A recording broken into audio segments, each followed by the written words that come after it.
Are you willing to leave the NATO alliance in order to get what you want with Greenland? What are the options right now? Well, I wouldn't be telling you what I'm willing to do, certainly. I'm not going to give up options, but it's very important. Greenland's very important for the national security, including of Denmark.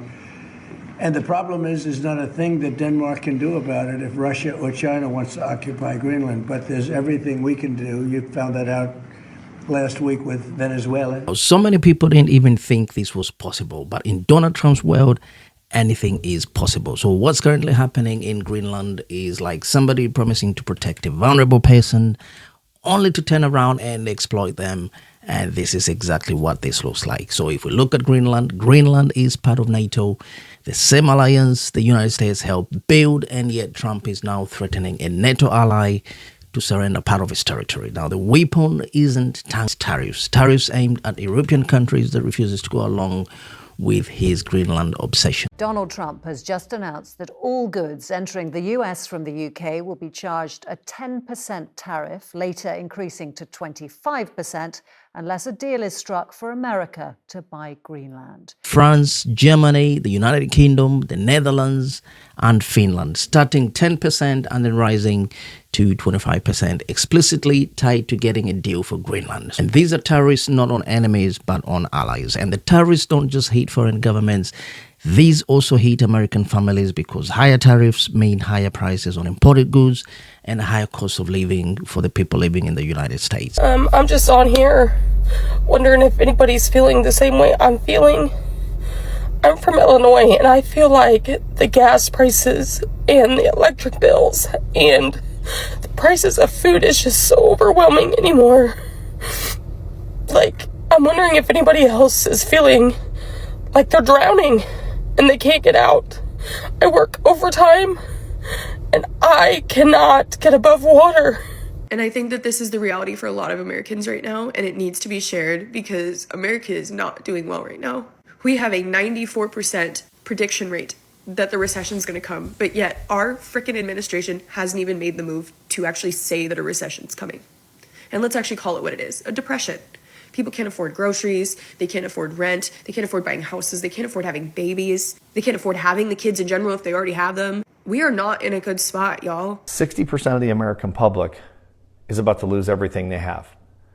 People living paycheck to paycheck are about to go broke. The GDP numbers came in yesterday, and of course the economy receded, which I predicted 2 months ago, and people laughed. Mark my words, the second quarter is going to be far worse. Tariffs on Chinese products at 145% are about to kick in, which means everything you buy from China on Amazon or elsewhere is about to go through the roof. Grocery store shelves are starting to empty at Walmarts across the country, and of course grocery prices continue to soar. People who've been financing groceries on credit are starting to default on those payments.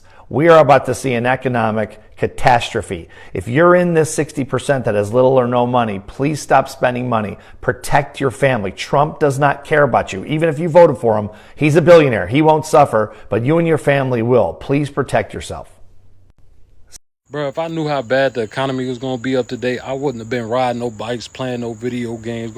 I would have bought a house when I was 10. They did a study based on today's economy. Like, what should minimum wage be based on today's economy to make sure an American is comfortable living a day-to-day life, like with the prices, how the prices is up to date. Bro, do you know how much they say you need to make an hour to be comfortable around this motherfucker? $66 fucking dollars an hour. $66 an hour, bro. Who the fuck making that? The price of things are going up crazy. But it really has me thinking about the people who live paycheck to paycheck. Literally, if you think about it, a lot of people don't have a savings. We're all spending more than we used to. And most people rely on their next check to survive until the next check. Recently that my property taxes are going to go up $600 a year from now on. I got a letter that my homeowner's insurance is going up $60 a month. My propane company sent me a letter that my propane is going to double this year. They just came and filled up my tank. It was $1,000.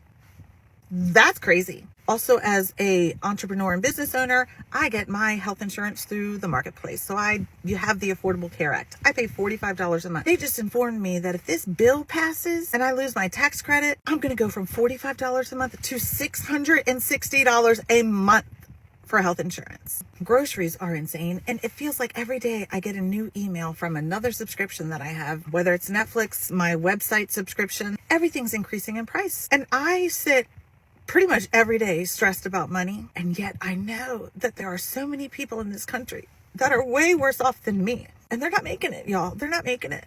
So the same man who promised lower costs and no more endless wars is now doing the opposite, driving up prices at home and squeezing allies and trying to force a territory to be sold that clearly does not want to be sold. And all of this is coming right after a military move in Venezuela, showing a clear pattern of imperial overreach. And this is what is currently happening with the United States. And the excuse that's been given by Donald Trump is if we do not take Greenland, Russia and China will. But the Greenland belongs to Denmark, and Denmark is a NATO member. So if Russia or China invaded Greenland, they'll trigger an Article 5 and face the entire alliance, including the United States. But Trump is acting as if NATO does not even exist. So he can dress up annexing a partner's territory as some kind of defensive move. And when journalists ask if he'd use force or even leave NATO over this, the man refuses to rule out anything, saying he won't give up options. And to me, that's not defending the alliance, that's holding the alliance hostage, which is not really fair on NATO. And the craziest part is almost nobody in America even wants this. The polls show support for acquiring Greenland is very, very small. And support of doing this by force is even smaller. People in Greenland and Denmark are taking to the streets and saying it plainly, Greenland is not for sale. And Greenlanders have the right to decide their own future. And for them, this is not some real estate deal. It's about sovereignty and dignity for their own country. But then this poses a very great challenge for NATO and the EU. And for them, this is a nightmare because this alliance was built to deal with threats from Moscow and not Washington. So if the most powerful member starts threatening another member with tariffs and hints of force, it raises a very brutal question. Does Article 5 mean anything if danger comes from inside the house? So yes, Africa is watching. African governments have been lectured for years about respecting borders, rejecting land grabs, and obeying a rules-based orders. And now those African countries are seeing Washington threatening to slice off part of a partner's territories because it's strategic for Arctic routes, for minerals, for military positioning. That sends a very clear message. The rules bend when big powers want something. Real strength isn't shaking down your allies for land or bullying weaker countries for their resources. I think real strength is living by the rules you expect others to follow. And right now, as we've seen, the United States is doing the opposite, behaving like a declining empire, trying to cling to control over oil, minerals, and strategic territory from Caracas to Greenland to Africa. We probably won't get anything unless I decide to use excessive strength and force where we would be, frankly, unstoppable. But I won't do that. Okay? Now everyone's saying, oh, good. That's probably the biggest statement I made because people thought I would use force. I don't have to use force. I don't want to use force. I won't use force. All the United States is asking for is a place called Greenland, where we already had it as a trustee, but respectfully returned it back to Denmark not long ago after we defeated the Germans, the Japanese, the Italians, and others in World War II. We gave it back to them. We were a powerful force then, but we are a much more powerful force now.